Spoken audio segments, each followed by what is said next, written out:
we're just getting people gathered back in here. If you are in the room or the building, if you can hear me, we're about to start. Oh, sure. Let's try that again. There we go. Okay, if you're in the live stream, we are about to start. We're just gathering people back in the room. If you are here at 6300, we are about to start. I'm getting people waving at me again. Sure, ring the bell. Let's prod people in here as best we can.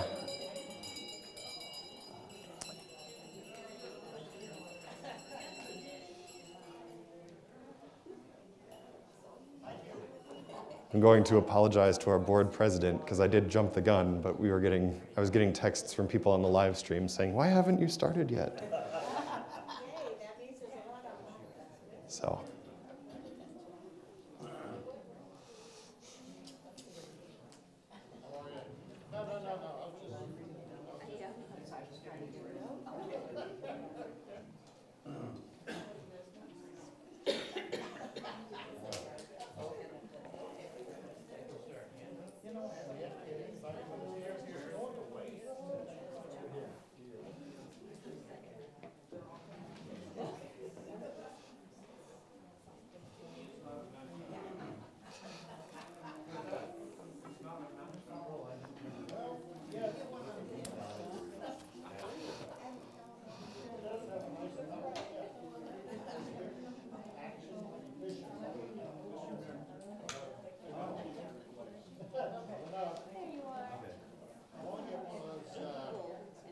Eight people on the live stream.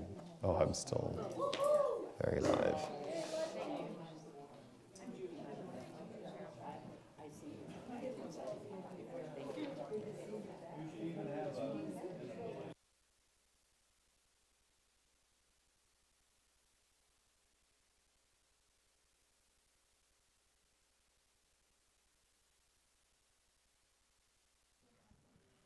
Live stream is live.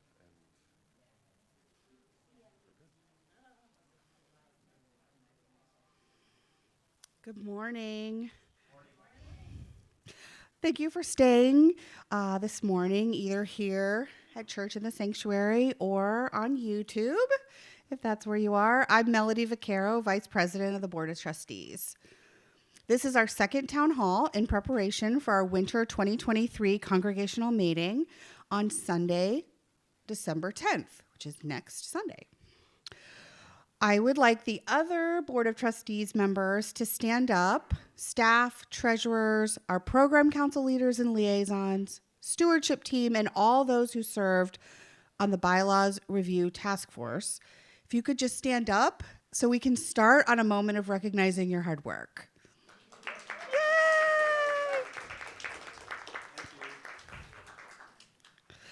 These are the people who can help answer your questions. There's not one person who knows everything. It takes a village to keep this faith community functioning. If I can't answer a question, please ask anyone who stood up. We're imperfect, but we have open minds and loving hearts, as do you. So please keep that in mind and give us grace if we need extra time to answer your question. So we'll start with this morning, Karen Hafer reading our opening words while Judy lights the chalice. Hi. When we light our chalice, everyone focuses on the flame. Yet it is the paraffin of the candle, the cotton of the wick, the potassium chlorate and the sulfur of the match, and the oxygen in the air around us that makes this flame possible. As leaders, we are not called to be a lone beacon on a hill. Rather, we are meant to work together so that we might together shine.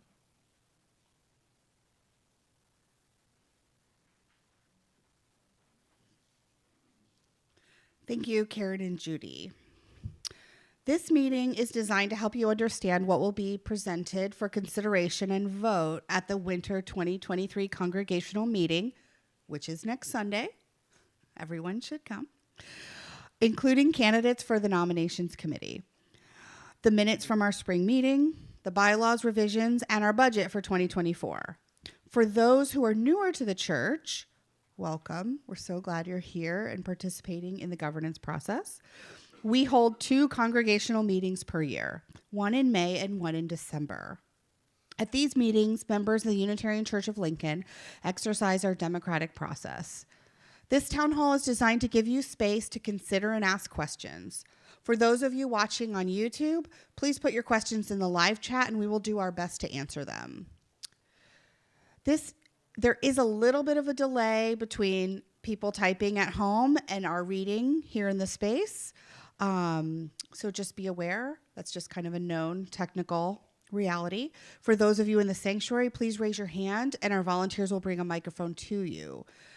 Or I'll repeat the question so it's heard by those watching online. The Board of Trustees members and the program council leader were called to serve by the nominations committee. Judy Hart will now share more information about the nominations committee and the candidates we'll be voting on at the winter congregational meeting. Judy.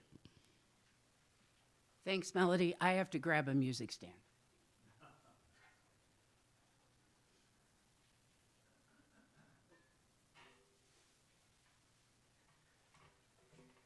So thanks to Kathy Disney at our last town hall. I'm so happy everybody pays attention because, you know, it's really hard to keep track of things when there's so many moving parts.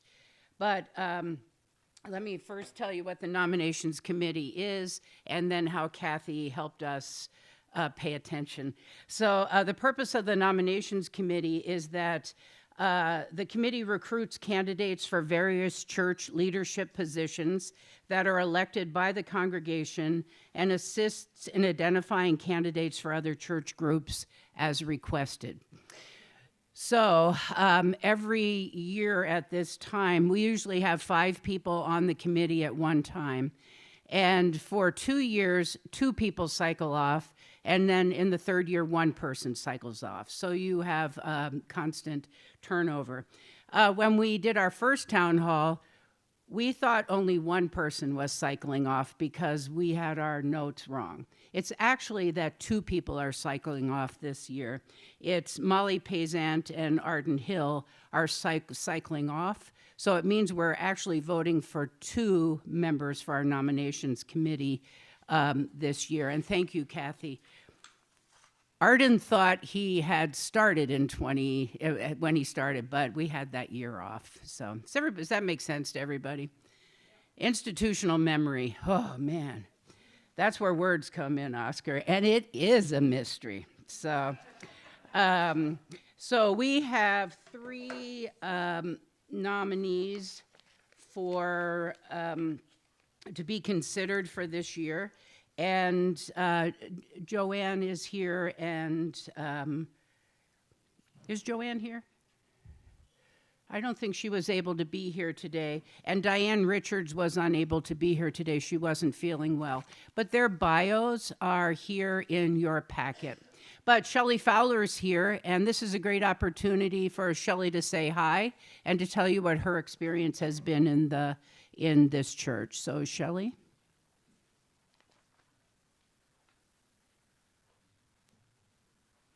Hi. Oh, a little more. Well, my bio's in there, and I don't need to talk very much. I did want to say a couple things. If you saw the the Beacon, my name wasn't spelled correctly, but it is spelled correctly here. I am not the mother of science fiction. I don't know how that keeps happening. And as you see from my bio, I've been teaching RGL for a long time. I taught today with Stacy. It was so much fun. We made snowflakes. And I also joined the RGL committee again because if we're going to have less staff hours, we have to have more volunteer hours.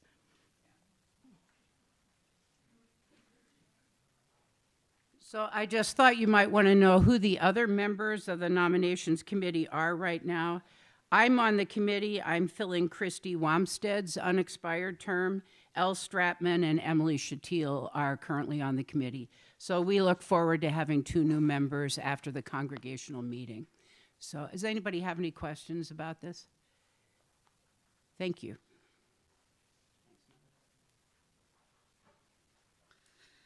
Thank you, Judy, and thank you, Shelley, for joining RGL as mother of 2 children in the program.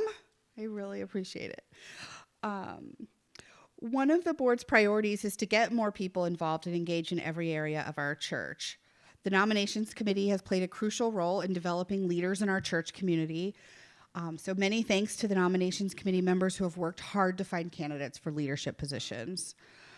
Thank you also to the wonderful candidates. We have an incredibly talented selection of people volunteering to serve our church, and everyone has our gratitude for being willing to do the work. So can we just give the candidates a round of applause?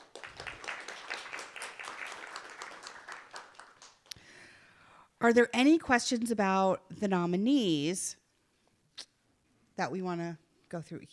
Do we have the extra mic? Okay.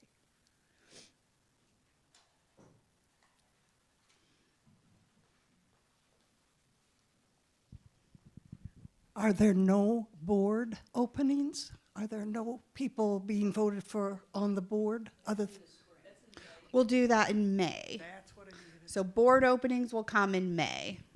Great question. And we will have some, I believe.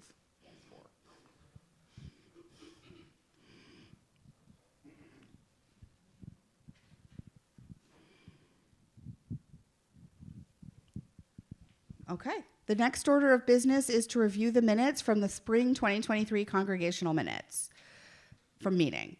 We'll be voting on the approval of the minutes at the congregational meeting on December 10th. Again, that is next week. I hope you had a chance to look over the minutes. They're also available on the governance page of the website, and our board secretary, Meg Mering, will note any changes and amendments. Please raise your hand if you have any questions about the minutes, or if there's anything you just want to say about the minutes. We'll give a minute for that. And if you are in the live chat, I've got the questions pulled up here, so we'll bring those questions into the room as well.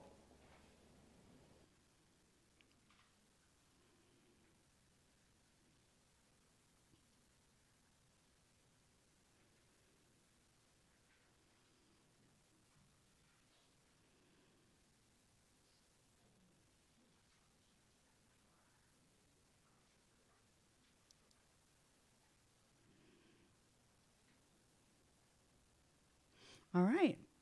Seeing no other suggestions in the sanctuary, we don't see any on the live chat. We're going to move forward. If you want to look up over the minutes, and if you do have anything you think we need to edit or reflect upon, let me know, let Meg know, Meg Mering, or just share the changes at the town hall next week after service. Nobody will be leaving this room without knowing when the town hall is happening.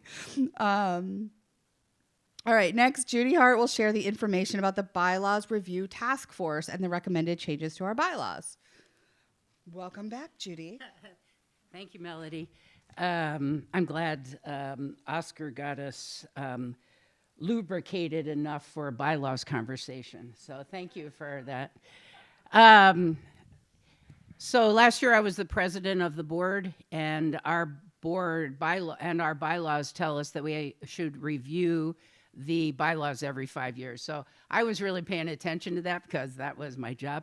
And actually, Jackie, that was a great question about filling board positions, because all of that is laid out in the bylaws, right? What happens at a winter congregational meeting? What happens at a spring congregational meeting?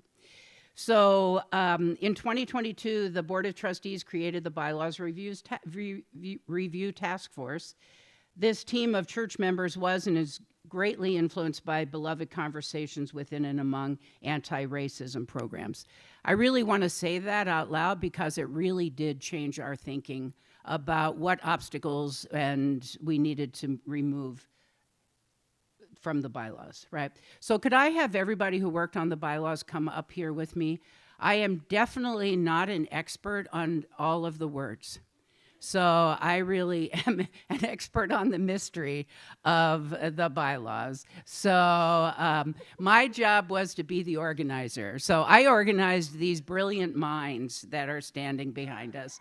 So are sitting behind us. So I just have to step away for a second so you can see who these people are. Yeah. So we started meeting in October of 2022, and we brought to you a draft of what you would like to consider. We brought that to you on November 15th. So if you can look at this overview of the bylaws process, there are a couple of revisions the task force suggests that we include. Removing the vision, mission, and covenant statements from the bylaws, and we'll have time to talk about this in a second. I'm just going to go through the list. Defining membership without the barrier of a pledge. Removing balanced as a budget modifier. Removing how the program council works from the bylaws, that's policy. We really tried to pull the policies out of the bylaws so that those could be easily changed as needed. And using a plain language lens. So hopefully you've had a chance to read through the bylaws if anybody took that time.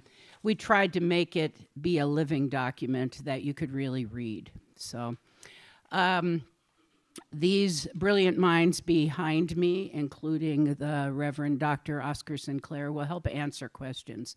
So one of us will take whoever feels like you can address the question, just hop up here.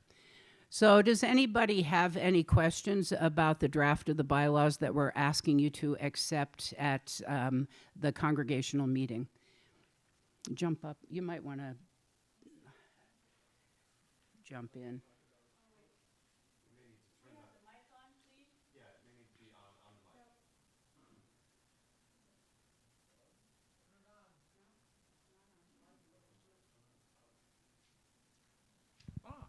Hello. Okay, I'd like to talk about defining membership without the barrier of a pledge. And actually, I would like to think of it as an incentive to become a member. Mm-hmm. And I want to tell a little story, pretty little. I was a friend of the church and donating to the church for several years in the 80s. And after a while, I thought, if I'm putting money in the pot, I ought to have a say in how it's spent. And now we're facing the opposite situation, where somebody who is not contributing does get a say in how the money is spent.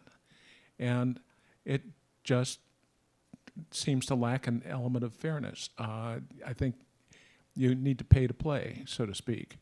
And I think for somebody who is a friend of the church, and wants to have a voice, I think the full membership, including a pledge, should be an incentive. That should be a reason why they want to move ahead with pledging and becoming a full member.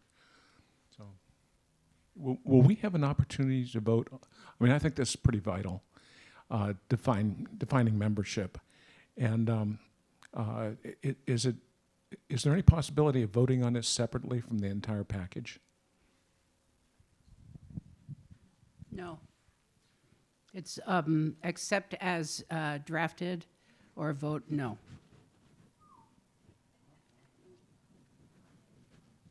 It's kind of like the budget that we're working on today, on this year also.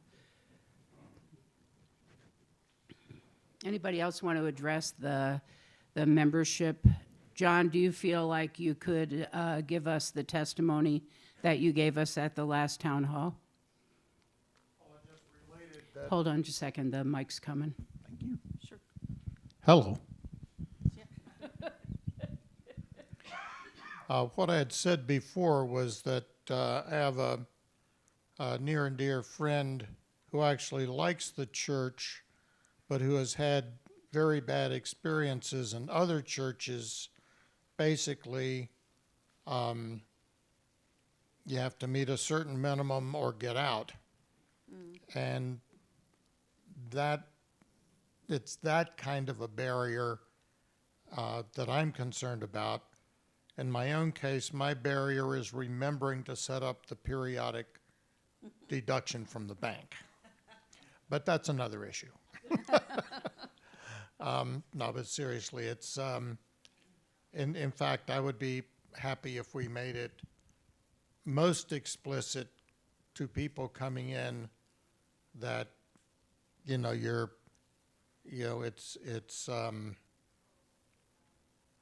while on the one hand, you're not required to pay admission at the door, on the other hand, I think the situation we're in now speaks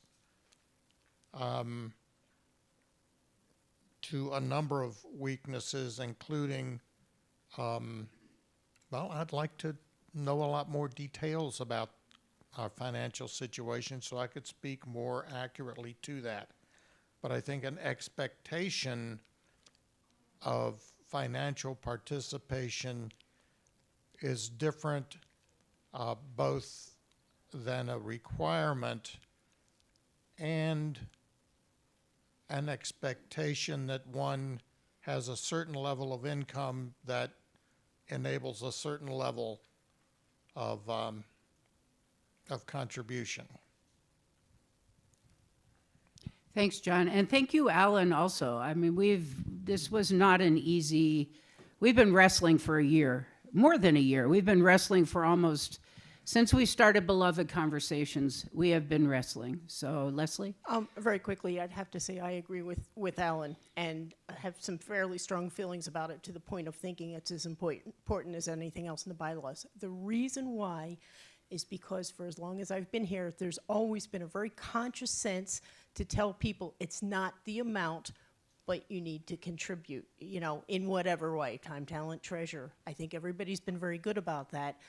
$1 a year will do it. But to say that it demeans the people who do pledge, if you don't have to pledge, then we make the situation we're in now worse. That's my thought. Yep. Thanks, Leslie. May I? Yeah. Okay. I just wanted to share, having led the pledge drive for the last couple of years, we would continue to have very animated pledge drives, and I think it would be unusual for people not to contribute if they can. And my heart is so full with how many people pledged this year that when Oscar said we had more people pledge more money this year than any year since he's been here, I think that I'm relying on the generosity of spirit of the folks who are members of this church.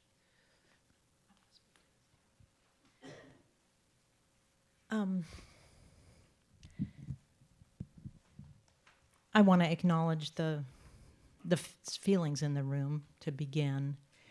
Some of you may remember in a past life, I served as the finance manager for the church for 3 years. Back in those days was the first time we had a conversation about this. And what I want to say, having traveled from a position of, are you nuts? to, why did it take me so long to figure this out? Or to see this, or to hear, maybe this is it, to hear what you're saying, is that there's a difference between wanting to be a member of a faith community and the work of the members of this place, which involves volunteering, involves fundraising and pledging and all that kind of stuff. To make pledging, and I don't care, it's sort of like telling a child who comes from poverty to make their own Valentines. Okay? If you can afford to buy Valentines, then just make your own and bring those to class. It makes people feel crappy. Okay? And to say, you can be part of us, you just give $1, just give a token amount. It doesn't make people feel good. It doesn't make them feel welcome. And there are times for members in this place where their circumstances change and they don't have extra to give. And they don't want to pretend that they're going to give by pledging a fake amount that they don't pay. So here's what I know from the time that I had a lot of close look at the financial situation of the church and pledging in particular. There are loads of people who are friends of the church that pledge far more than any members in this church. There are plenty of members in this church that don't pledge much, that pledge a lot. It's all over the board, and I can say, if you talked to the majority of people, I don't pledge so that I can stay a member in this place. I pledge because my understanding of what is needed to make this run, to have a fabulous minister and a staff, has a big price tag, and we're a limited funding source, right? It's us. We don't get to ask other people in Lincoln. So for me, and it is largely really reinforced by Beloved Conversations, I don't want anybody to feel like they can't be part of this faith community because of money. And I don't, frankly, want, and I hope this sounds okay, but I don't really want people to think of themselves as stockholders in this place. Because it's not that kind of place. It's a faith community, and that's a whole different enterprise to me than a country club or a business or anything else. When I become a member, and I was a member a long time, and donated a completely inadequate amount, okay? I had no idea what was needed in this place. So I was a bona fide member, and I was paying $30 a year because that's, when I came in the door, they said that's what it costs to put out the newsletter. I did that for years before I had a conversation.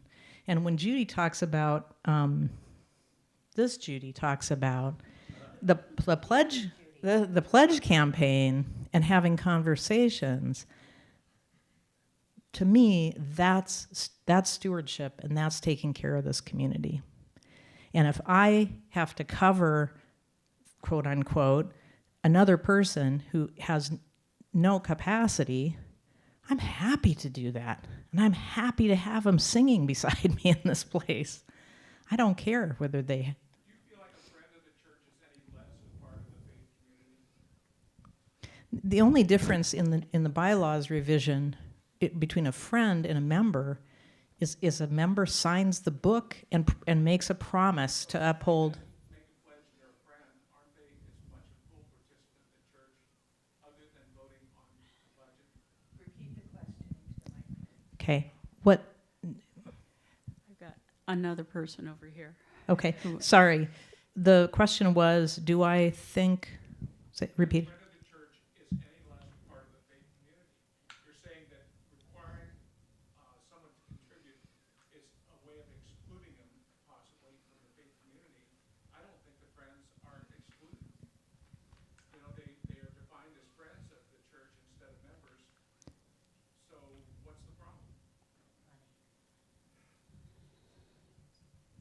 I think you should ask them.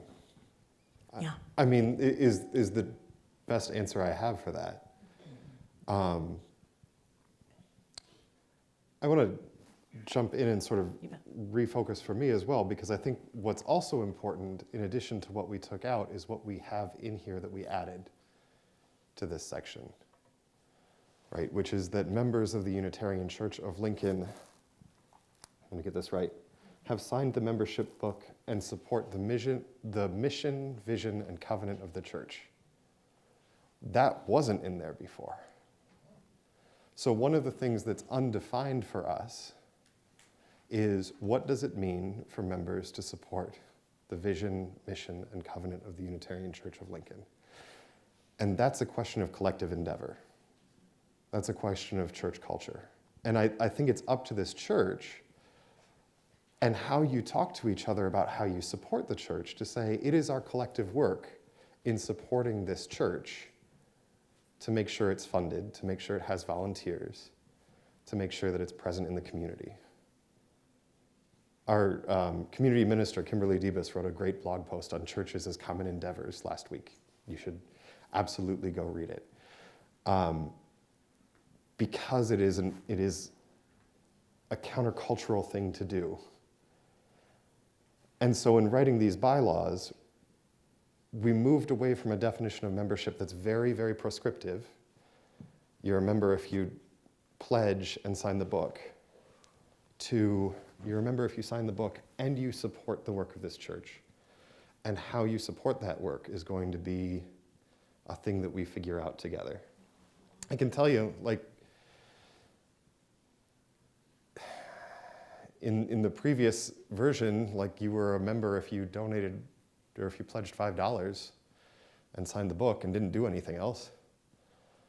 I'm not sure if that is as much a voice in our common endeavor as somebody who is financially unable to pledge, but I see volunteer in the office every week. And so I love the fact that our bylaws now are pointing to that. I also just, I don't think that we live and die on the people that will pledge $5 if it's a requirement to vote and won't if it's not. I don't think that's a thing that drives our budget. Having looked at the numbers for hours for the last 7 years, I don't know that that's the group of people that we're missing. But there's another question over here.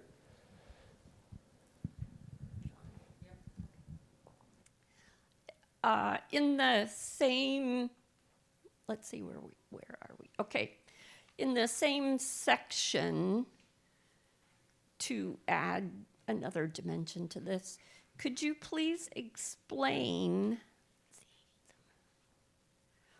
what the effect or impact or significance the sentence is? UUA dues are no longer based on the number of church members, but rather are based on a percentage of the previous year's budget. Yeah, Like, great so what? observation. What article is that, Priscilla? Article number? That's not in the bylaws. defining That's membership explanation. without the barrier of a pledge. That's Oh, it's under the the same explanation. point. So this is a really easy answer. In years past, so the National UUA asks us to help fund them. And in years up until, I think it was either 2019 or 2020 that they formally made the change, that ask was assessed as a amount per member, right? So this is what Christine was saying when she said, when she came, I learned that it was $30 to put out the newsletter, right? When I started here, we had to pay the UUA about $37 per member. 4 years ago now, the UUA changed that formula after many, many years of conversation to no longer be per member, but a percentage of the budget that you reported to the UUA last year. So it is no longer the case that our dues to the UUA vary based on how many members we report. They'll stay the same next year whether we have 200 members or 300 members. What will matter is what our budget was.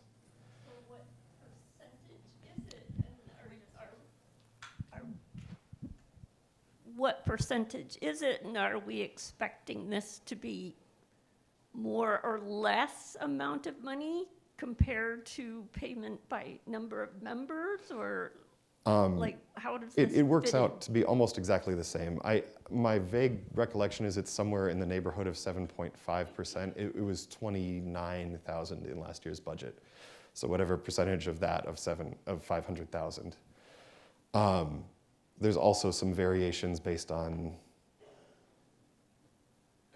it's a relatively complicated formula, but it is somewhere around 7%.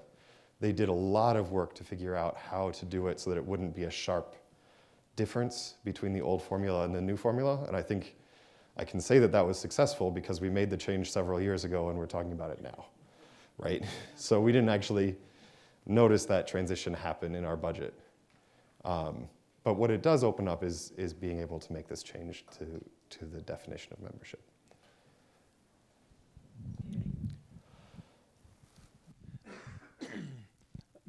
Sorry, back to the membership. Last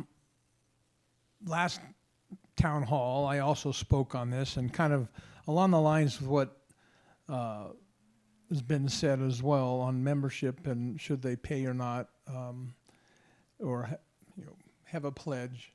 I appreciate Oscar. I don't know if it was shared last time or not that previously before for membership it didn't state in there support the missions valued at the church. So hopefully that obviously will encourage someone to become involved, not only volunteering, but also help pledge and help support the expenses of the church.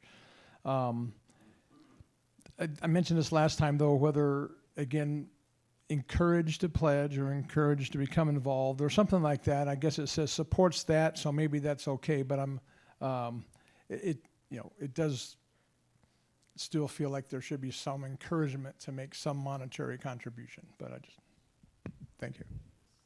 Yeah, there is encouragement, and we're about to go into 4 months of discussion about our vision, mission, and covenant. So as we take this barrier away, we're going to educate about the why, right? So John has his hand up again also, and Judy Kelly.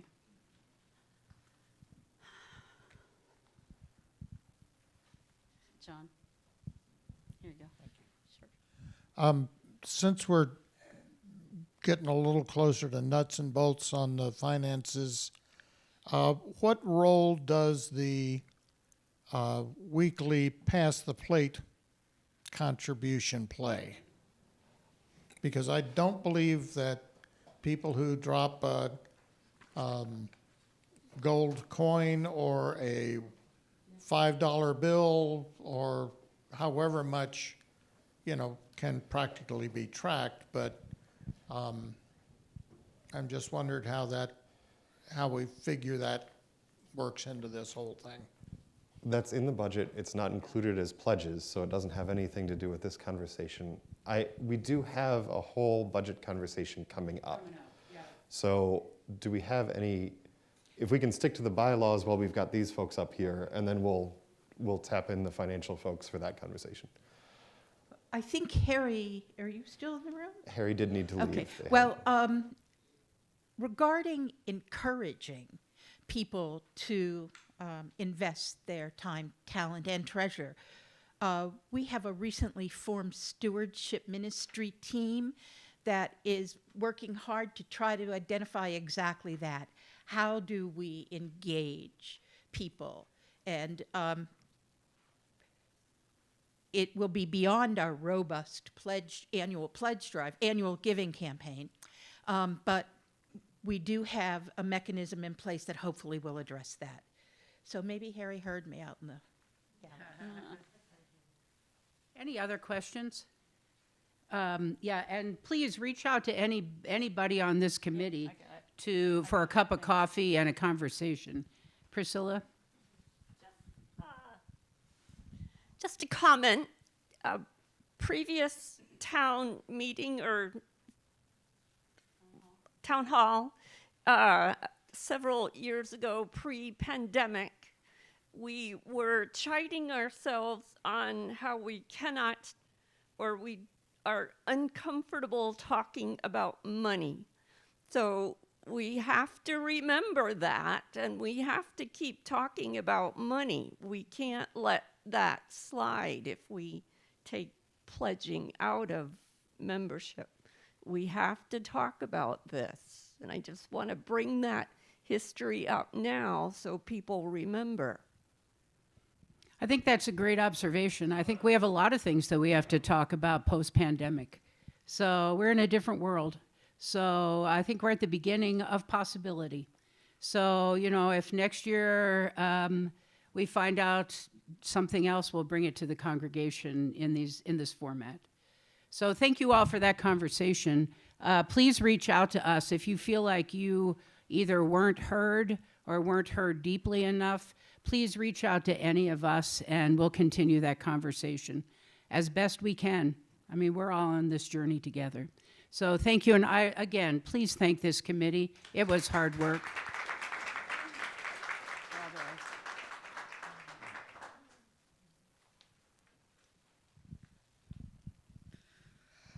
Thank you, Judy, for spearheading so much of this. All of the members of the committee who met week after week after week, the ministers played a huge role.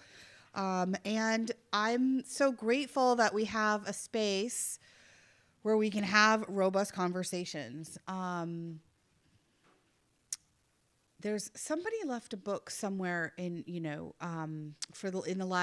where you can buy books from here. And Theodore found a little book, and he's 6, and it was about skeptics for children. So one of you probably donated it, and he found it, and he's read it, 15 times, and has seen himself in this book at 6 years old.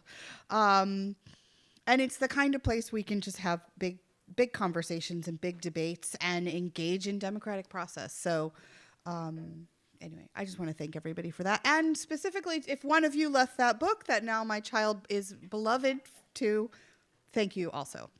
All right, that's just an aside. Okay, so voting procedures. How are we going to vote? Next week at the town hall, at the congregational meeting, which is next week. I'm just going to keep saying that. We will be voting to approve the bylaw revisions at the winter congregational meeting. And because of our multi-platform format, not everyone's going to be in the sanctuary.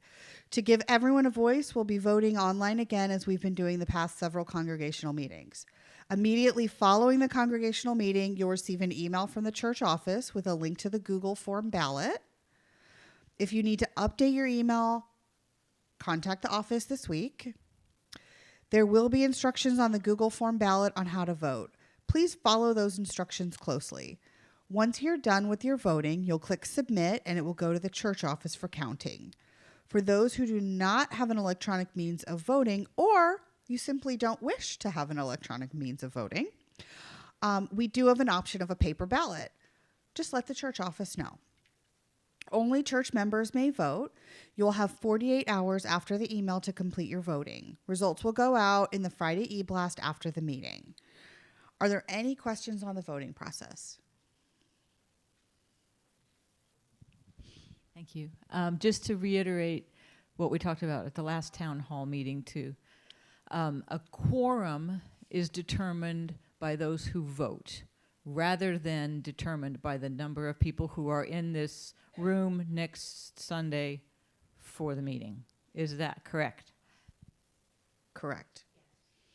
That is correct. That is correct. Because I can tell you that there are 11 people in the YouTube live stream right now, but I cannot tell you if they're members or not.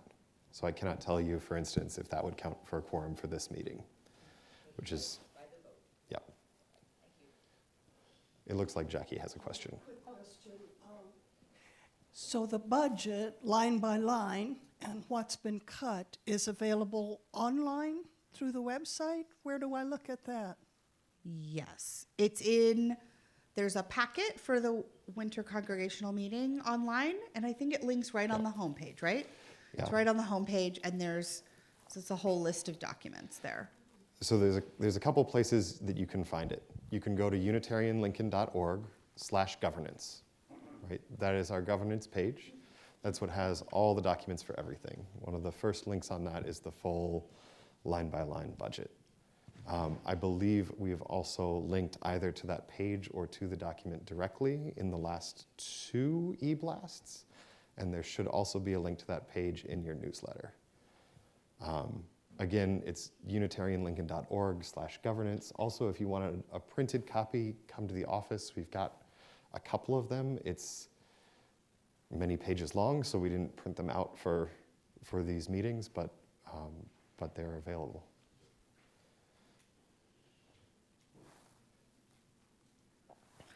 So the next section of our meeting is budget. Jason is normally here. Jason Slaughter, he's our secretary. He was knocked out with some winter crud today, so he is not here today. We've also lost our assistant treasurer at this point. Yes, and the assistant treasurer has left. So you're left with the B squad, friends. You're left with the B squad. There's on the last page of the packet, there is a comprehensive letter that Jason wrote, which goes over some of the big swings in the budget. And it goes over some of the whys and the process of how the final budget came together. And commitments that we made, and so all of those things. I think it's important to acknowledge everything was cut. I think maybe there were no line items that were spared, aside from things like insurance. It is what it is. You just pay the bill that comes due. So those things, are not negotiable. But anything that was negotiable was negotiated. We have limited the number of staff hours for each position, and we are proposing to furlough the minister for 3 months next year, and that the exact nature of how new roles will be sorted and how we're going to partner with the minister on this will all be sorted out once the congregation agrees to the budget. And if you don't, we'll have a big work ahead of us as a board. And so with that, I'll just open it up to questions. I have a statement to make before we get on with things. I have already been to one of the town halls, so I know what's being said. And I just want everybody here to recognize that the board had an extremely difficult decision to make. And the decision was predicated on trying to bring our budget in balance with our income, which all households need to do by cutting the expenses, right? In this situation, what Oscar's been trying to do and the board has been trying to do is to make sure that we don't have to ask for a second pledge, which we have had to do for years and years and years and years. And I always wondered why we had to do that. We're not doing that this year. And that requires tough, tough, tough decisions. I can only imagine the number of glasses of wine, the number of sleepless nights the board has had, the tears that were shed or not shed until they were alone in the bathroom. So please think about that when you're asking your questions and making your statements. Thank you. We also are short our program council chair, our board president, our treasurer, and our vice treasurer at the moment. Our treasurer is online. So Jason's online and you have Melody and I, but if at some point we say we'll get back to you next week with an answer to that question, it's because we're a little short-staffed right at this moment. The winter crud is real. Yeah. Hi, I'm Gary Colvin. I've been a member since 2009. I'm very concerned about the budget. Looking at the history, last year we were short. He said, oh, please give more. And I gave more and people gave more and we were okay. This year we say, oh, please give more, and we gave more. And look what's happening. Cutting hours and furloughs. This is bad. So the question is, a year from now, what's going to happen? A year from that? That's a great question. Like this, is that, what are we going to do? Now, I have a proposal, and how we would implement it, I don't know. Is that I would think advertising or something. Is that how many people even know Unitarian Universalists exist? I mean, they might drive by on A Street, but what do they know? And that the churches all across the country, they're lowering mainstream churches. The people are leaving. I would think these would be people that would like to come here because we're not of that, of that thing. So again, do you agree that, I mean, not only do we have a problem this year, for next year and the years going on, and what do we do about it? That's a great question, and I'm glad you brought that up. So the last couple years, the church has received a lot of pandemic funding. And then also, when it came to making the budget at the end of the year, we asked people for one-time gifts to make extraordinary measures to keep the institution running. We very intentionally this year came to the table wanting the institutional budget to fit the church that we are financially instead of the church that we were. And so the last couple years, we've been able to just, it was really the time for extraordinary measures. You have emergency funding for emergencies, and a global pandemic absolutely fits an emergency. However, we're not in an emergency anymore, and we have to do this very pragmatic work of facing things head on and saying, this is the size of our church financially, and so this is what it should look like. When it comes to staffing hours, that was this is what we can afford. We do think that we will not have trouble bringing the minister back to full-time next year. There's a line item, which is an accounting fee that only happens every 5 years, which is of substance. And so with that, won't be on next year's budget. And we think that really closely gets us the minister back full-time. So we don't think that next year we'll be making really drastic cuts, because we think this year we right-sized it and we'll grow as we grow. Is the idea kind of fueling this budget? I'll add, this is from Jason on the live chat, our treasurer. This is something we as a church need to do, addressing your question, Gary. We can no longer be the best secret in Lincoln. I agree with you, Gary. This is something that the Stewardship Committee and Membership Umbrella is working on. Please engage the board with your ideas, and if you feel like engaging those two communities, we would love for you to be involved in the growth of our church. I'll also add that we do actually have an advertising budget. It has been between $5,000 and $6,000 over the last several years. We have primarily used it to underwrite the 2 public radio stations here in Lincoln. Separate from the budget, we've been talking about how to rethink that advertising strategy, and if that's the best way of reaching people. As part of the budget, we did have to cut our advertising line. So it's budgeted for $2,500 next year instead of $5,000. But there is a very live question of what is the best use of that? How do we advertise? How do we do that external outreach? Because that is a thing that we need to do. And I know that very specifically,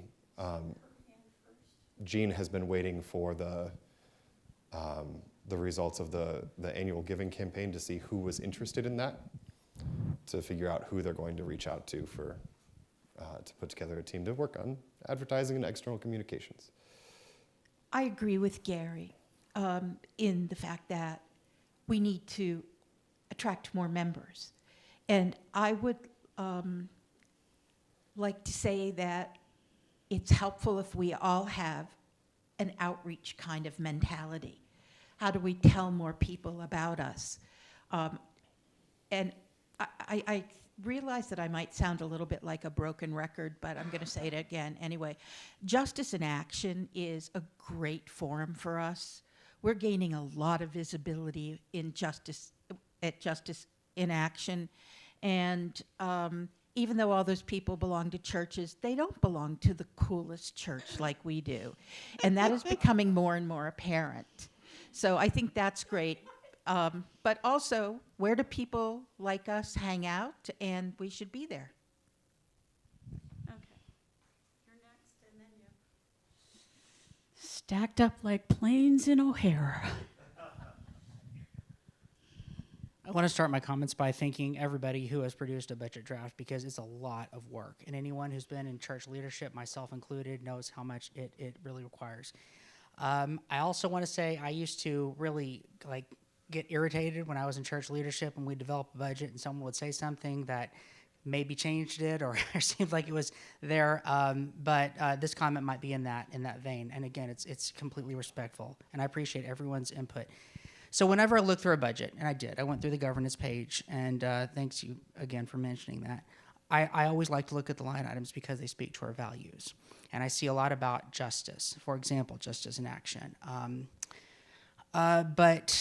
And I know everyone in this room agrees with me, a justice issue is also how we treat our staff. And to go from where we've been at to where we're down is a justice issue in terms of mortgages and part-time and families and everything. And again, I know we're on the same page. This is not necessarily meant to be criticism.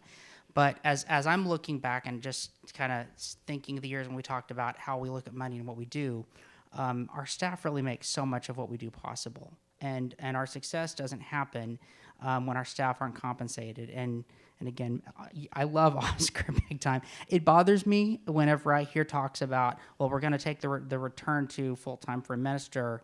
But personally, I'd like to have that statement be all full staff. And again, I know that's in the future, and we're going to get there. And once more, I'm going to end my comment here. I love Justice in Action. It does great work. But given my bias towards making sure we're funding everything in our own house before we're looking towards external partnerships, I went straight down to supplemental income, and I see, oh, wow, $5,000 was requested for Justice in Action, and we're funding it at $4,500. That's only a 10% cut at it. And then I go up to the staff stuff, and I'm like, how much are we cutting this position? Much more than 10% that position. I'm not saying we need to go back to the drawing board. I think that we really need to think about justice issues, and I know we all are, but it's really vital. So I guess I'm going to a question. What would it be, what is the overall amount it would take to increase all of our staff back to full-time? I'm just curious. I'm not implying anything. I'm just curious by that. Thank you. $54,000. And then one thing I do want to say, very clearly is that, when we were in rooms and having these, very somber conversations, there were not any conversations about quality of the staff, aside from we have the best staff and what kind of extraordinary measures exist? What can we do? One thing we were able to commit to in this budget is that last year we decided as a church that we would pay our staff at the UUA midpoint levels, and we had been underpaying every year. We were able to maintain that level, and we are explicitly attempting to set a precedent so that when hours increase in the future, as the church grows and we bring more hours back, that those hours will be paid at the correct level. We are also right-setting the minister and bringing him up to midpoint as well. And so now, while the hours are not full-time, they are paid according to the denominational midpoint values. And we are hoping that future boards follow our leadership on that. If I understand it right, this $54,000 is being taken out of the hide of our staff. Between the three-quarter timers and the people being laid off, it sounds like, 30% cut off our staff budget. Are UUA dues taking any part of the hit? I value our local staff a lot more than I value our relationship with the UUA. And if we're going to do this to our local staff, I think the pain needs to be shared in that part of the budget too.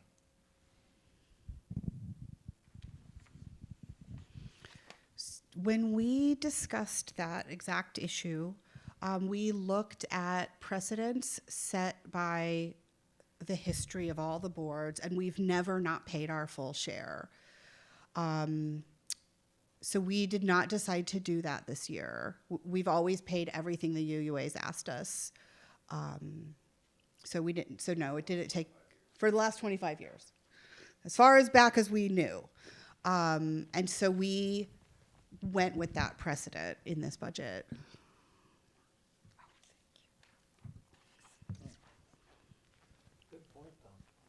The other thing that I'll say is often the support that we get from the UUA is not as visible as the stuff that we do here.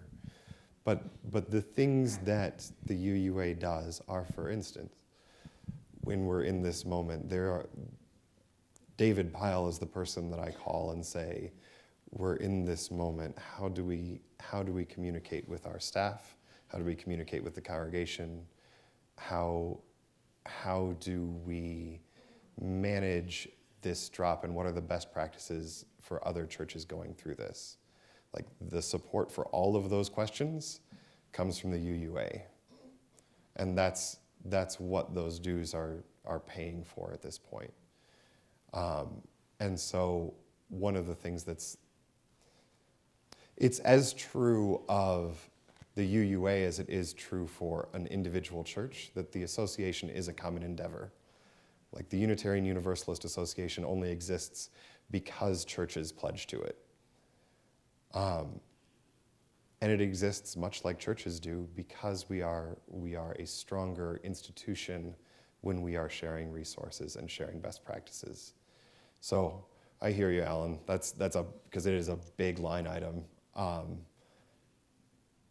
But it is also a remarkable streak that this congregation has fulfilled its full ask to the UUA for 25 years. We're one of the very rare congregations in the Midwest that's true of. And in conversations, we chose to prioritize that.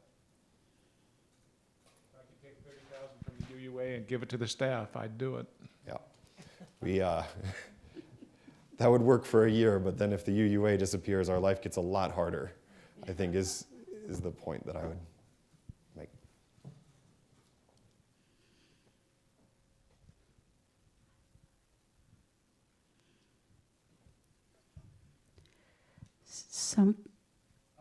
Gary, hang on a sec.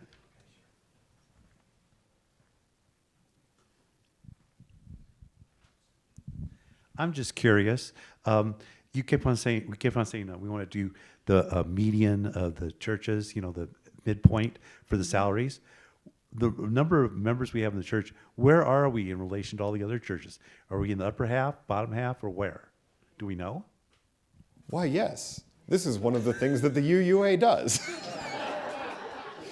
So if you do a Google search for UUA compensation guidelines, right, you'll see that one of the things that the UUA does is manages a lot of compensation for churches. Among other things, they are the administrative support for the healthcare plan that the whole staff is on here, which is one of the reasons one of the reasons I like the UUA is that they provide health insurance. But one of the things that they do as well is that they do the market research to say, what are all of the positions that are usually employed by a church? What is the comparable salary?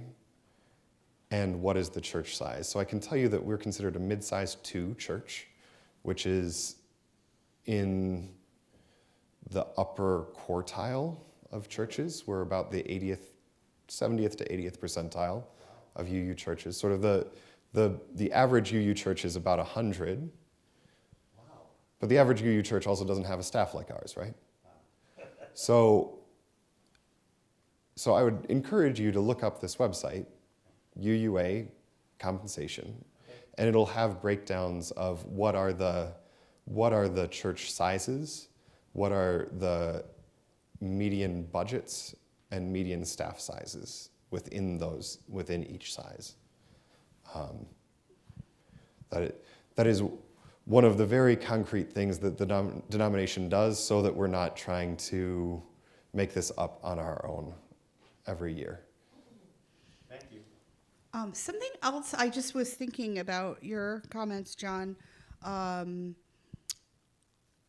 We were able, the way that the cuts were structured is that anybody who receives insurance benefits still receives them at the same levels. So that we were able to protect that.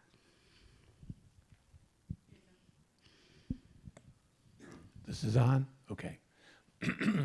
I have not seen the budget itself. But I have a question here, which is, I understand the goal is for us to reach the midpoint level for our staff and for the minister. Now, the question here, or that there's the appearance that the staff have taken a cut, will be taking a cut in the coming year. But as I think I understand it, the same amount of money that goes to staff is being paid to staff next year. We've changed it, though, that their official income level is the midpoint. And to do that, we've had to drop back to 3/4. But So- that 3/4 is the equivalent of 100% last year. So last year we moved all staff to midpoint. This year we're keeping staff at midpoint. However, the actual dollar value is less from this year to last year with the hours cut. So this actually goes back to Trey's question, because Jason has corrected my numbers in the live chat.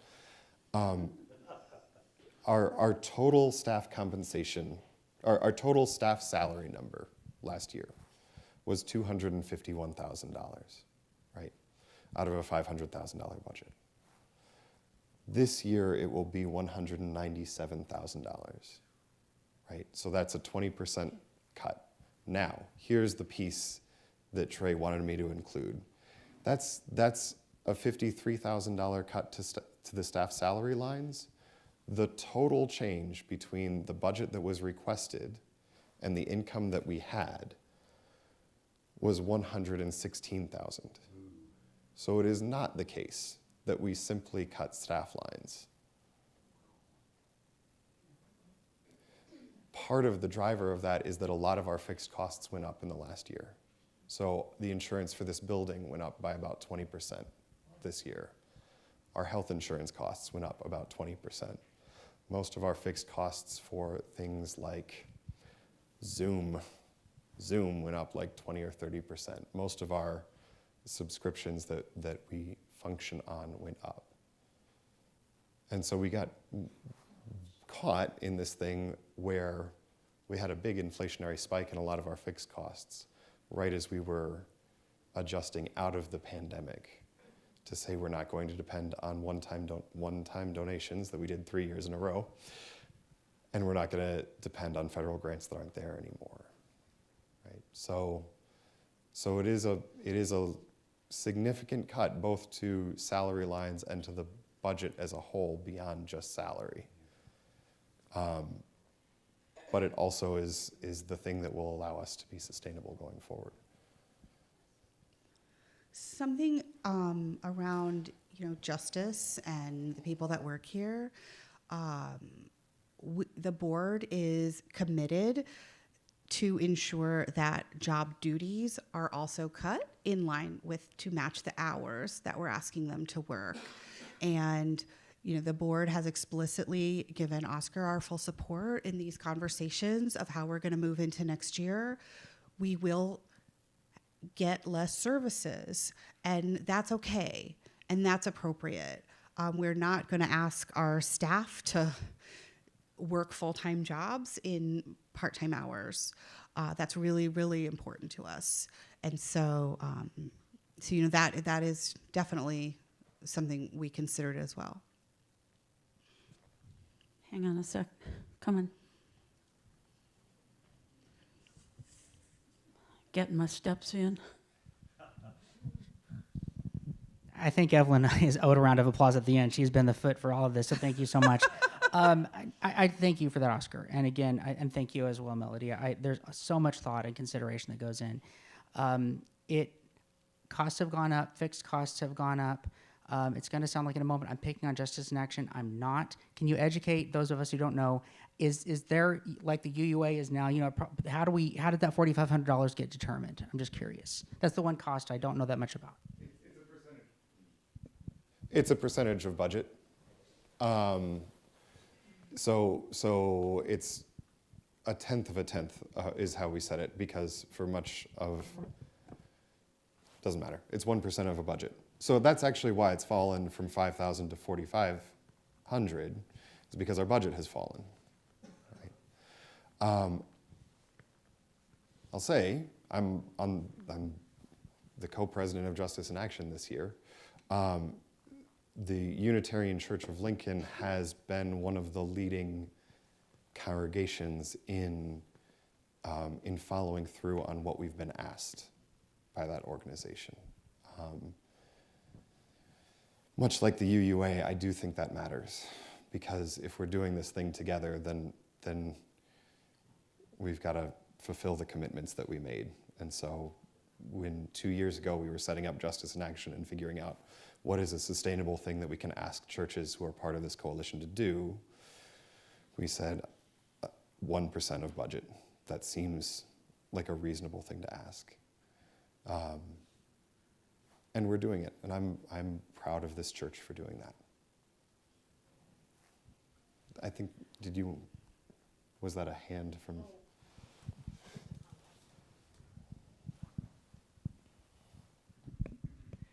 We talked just a moment ago about advertising and promoting this place, and I do feel, to echo what Judy Kelly was saying, it's a pretty amazing way to get our identity out in the larger community and to be seen doing the work that we say we stand up for.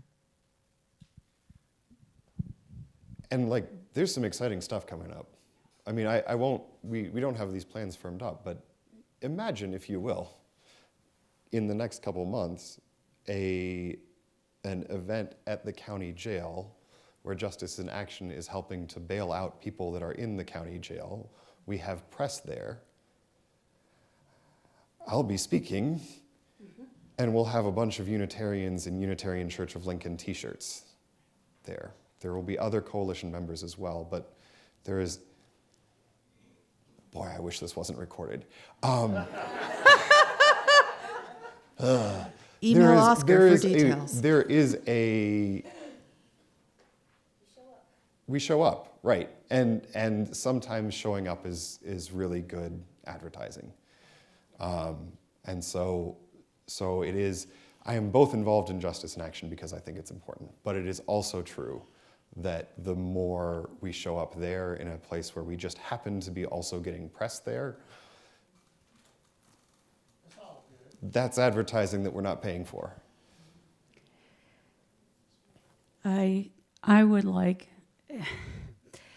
I'm afraid to open this can of worms again, but I have a personal experience vis-a-vis membership requiring payment. There was a time in my life when I made $5,000 a year. And yes, I belonged to the Unitarian Church of East Lansing at the time, but I did my dues in volunteer work and, sang for the choir, and some other things. But I would have been very hurt if I had been told, being a lifelong UUer, I would have been very hurt if I were told I was not part of this congregation because I could not afford to pay any pledge. That's all I have to say.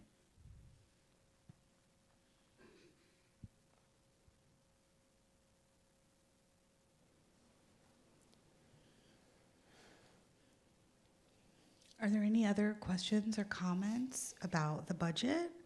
And I would open it up to anything that we've discussed today as we're wrapping up.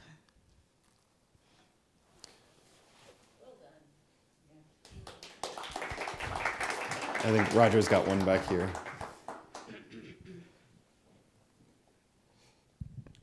In terms of effective advertising and being a presence in the community, I would say when we start looking at that and exploring ways to get the biggest bang for our buck, we want to look at social media and find some people who are adept at using it and know how to do it. I mean, you have to hone that into a local level, but I think where we spend our advertising, we've got a small audience that we're reaching with the public media.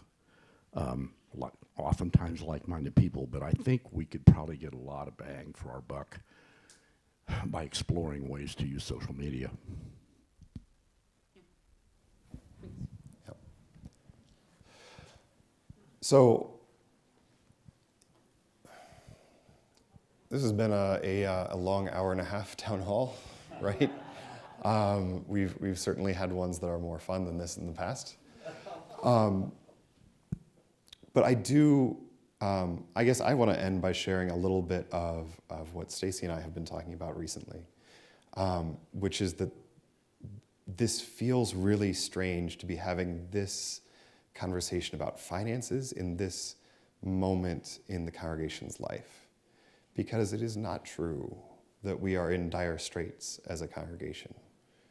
It is actually kind of remarkable to look around this place and look at what we've been doing and are doing. Like, just in the last 6 years, we have revised our bylaws twice. That's not very exciting, but I think it's exciting. We've figured out how to launch a robust multi-platform church. We've still got people hanging in an hour and a half after this town hall started, right up on these cameras. Thank you, people. 9 people. Only one of whom I'm married to. This congregation sent more people and took the program farther than Meadville Lombard expected in the Beloved Conversations program. And we haven't really talked about that. But what that means is the UUA has an anti-racism curriculum, and we turned out probably 3 or 4 times as many as any other UU church in the country, and then kept going until they ran out of curriculum for us. At the end of that, a group of people from this congregation said, we want to form relationships with the indigenous community in Lincoln, and they did that. This fall, we had a preaching workshop where a whole bunch of people, including some who had never preached here before, said, I want to learn how to get involved in worship. We've launched Third Thursdays. We have an active band. We have a religious educator who's getting credentialed and writing curricula at the national level. This is an extraordinary congregation. And so in some ways, even this financial conversation, right, which sucks, like, we're just not going to pretend otherwise. It is happening because we said, how do we make this sustainable? We're not going to draw $20,000 from reserves. We're not going to depend on external funding. We need to figure out how to make this thing sustainable because what we have going here is really amazing. And we want it to go for the long term. And so how do we make the changes now on purpose so we don't make them in a crisis 2 or 3 years from now? I'm also sorry that this is getting recorded, but I'm talking to my colleagues and I'm saying like, oh, this sucks. I'm getting furloughed for 3 months next year. And they're saying, you know, my congregation's drawing $60,000 from our endowment next year, and I don't know how long we can do that. I'm proud to serve in a congregation that said we're not going to do that even if that means furloughing and getting us on a path to sustainability, because that means we're going to be doing this 20 years from now. So I hope, this conversation sucks, but I hope we remember all of that stuff too. from this town hall process. Okay, that's my bit. Thank you, Oscar. I was gonna say something similar, but not as eloquent. But we also have an extraordinary board.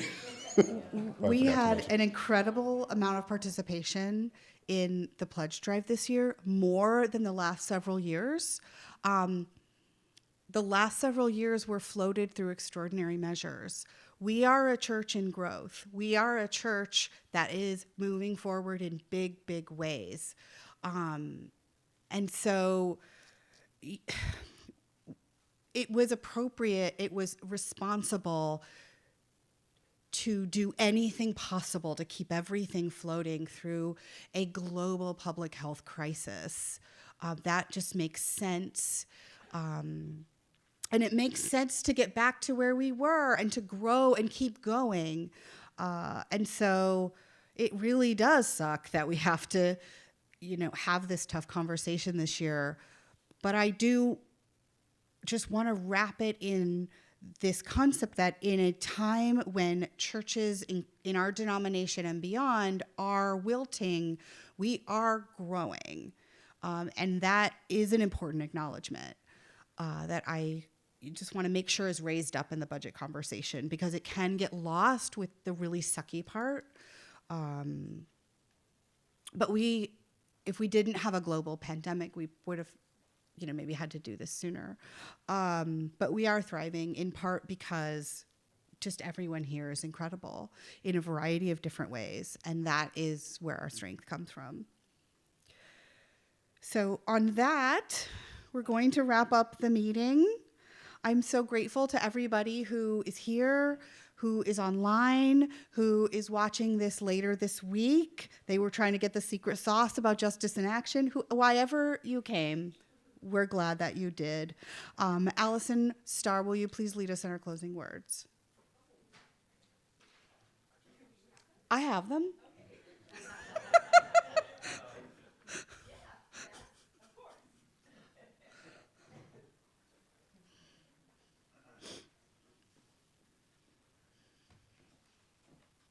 Oh, they're so small. Yeah, they're really small. Can I make it bigger? No. Okay. All right. Hello. All right. In this community, we hold hope close.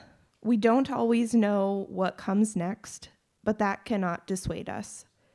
We don't always know just what to do, but that will not mean that we are lost in the wilderness. We rely on the certainty beneath, the foundation of our values and ethics. We are the people who return to love like a North Star and to the truth that we are greater together than we are alone. Our hope does not live in some glimmer of an indistinct future. Rather, we know the way to the world of which we dream. And by covenant and the movement forward of one right action and the next, we know that one day we will arrive at home. Reverend Julian Jamaica Soto.